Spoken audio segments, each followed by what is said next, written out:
हमारे हिंदू धर्म में 12 मास में कार्तिक मास का विशेष महत्व है। ये महत्व इसलिए है, एक तो इसमें सूर्य भगवान अपनी नीच राशि में होते हैं, दूसरा इसमें विष्णु भगवान की औखल लीला हुई थी, यानी यशोदा माँ ने औखल से बांध दिया था और दो पेड़ों के बीच में कृष्ण भगवान उस औखल के साथ में आ गए थे और उनका उद्धार हुआ था। ये लीला भी इसी में हुआ था, कार्तिक के महीने में। साथ ही इस महीने में विष्णु भगवान के मंदिरों के दर्शन और पूजा करने से इस महीने में होने वाले विभिन्न त्योहारों के रास्ते हमें पुण्य की प्राप्ति होती रहती है। कार्तिक मास में हमें 5 नियमों का जरूर पालन करना चाहिए। वो 5 नियम है, सबसे पहले नंबर पे स्नान करना, दूसरे नंबर पे तुलसी का पूजन, तीसरे नंबर पे है कथा का महात्म्य या हरि कीर्तन करना, चौथे नंबर पे होता है दीपदान का महत्व और 5वें नंबर पे होता है उद्यापन और व्रत। इस तरह से ये पूरे 5 नियमों का पालन यदि करते हैं तो आपका कार्तिक का मास का पूरा फल आपको मिलता है। कार्तिक मास में कुछ लोग 35 दिन स्नान करते हैं, यानी कार्तिक महीने के लगने के 5 दिन पहले से, 11 से स्टार्ट हो जाते हैं एकादशी तिथि से, और पूरा महीना लेते हैं जब तक कि पूर्णिमा अगली आ न जाए तब तक। और कुछ लोग शरद पूर्णिमा से शुरू करते हैं और अगली पूर्णिमा तक ये करते हैं। इस बार हमारे 28 तारीख से ही कार्तिक का महीना शुरू हो रहा है और उस दिन ग्रहण भी है, पर आपको ग्रहण से डरने की कोई जरूरत नहीं है। आप अपने स्नान को बनाए रखिए। इसमें ज्यादा महत्व रहता है कि यदि पति पत्नी दोनों जोड़े के साथ करें तो बहुत अच्छे रिजल्ट आते हैं।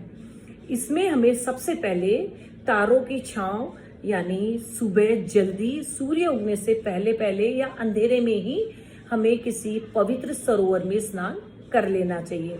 यदि हम सरोवर में नहीं जा सकते हैं तो हमारे पानी के अंदर 2 बूंद गंगा जल या थोड़ा सा गंगा जल आप ऐड ऑन कर लीजिएगा और उसके बाद में उससे आप स्नान कीजिए। दोनों पति पत्नी स्नान कीजिए।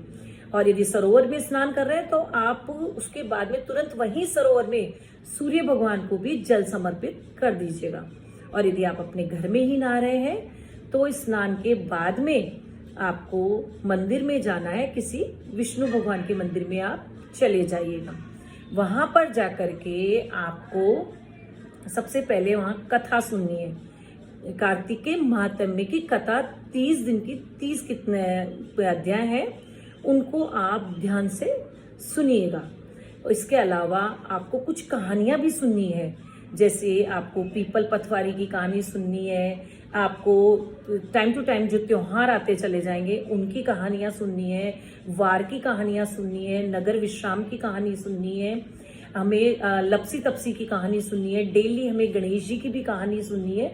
ऐसे करके 5 से 7 कहानियां होती है, उनका भी हमें पालन करना है। साथ ही हमें इसमें करना है दीपदान।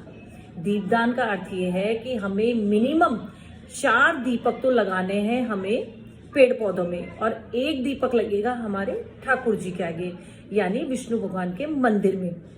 हमें 4 पौधे हैं, वो केले का है, पीपल का है, तुलसी है, आंवला है। इन चारों में आपको दीपक लगाना है डेली सुबह और शाम।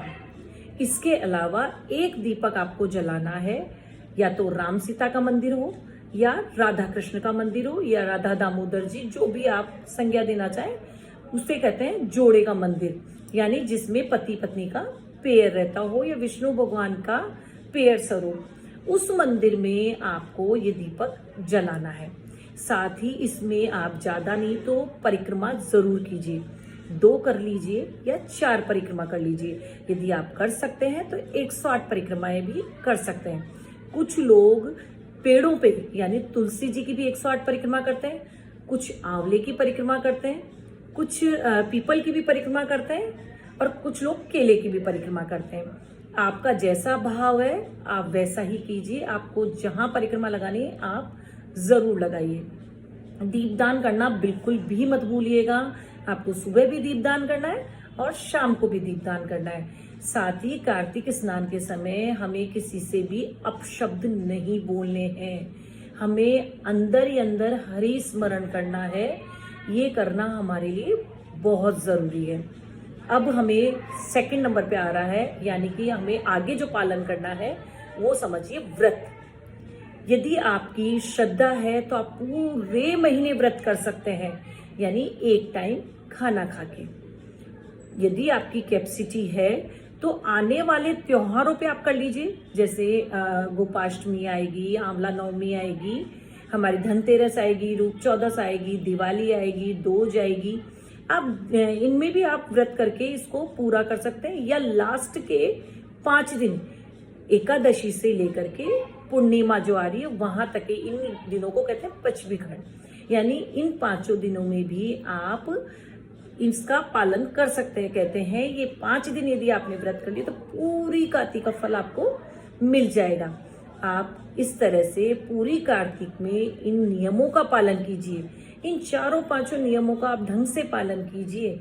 आपके जीवन में दरिद्र योग खत्म हो जाएगा।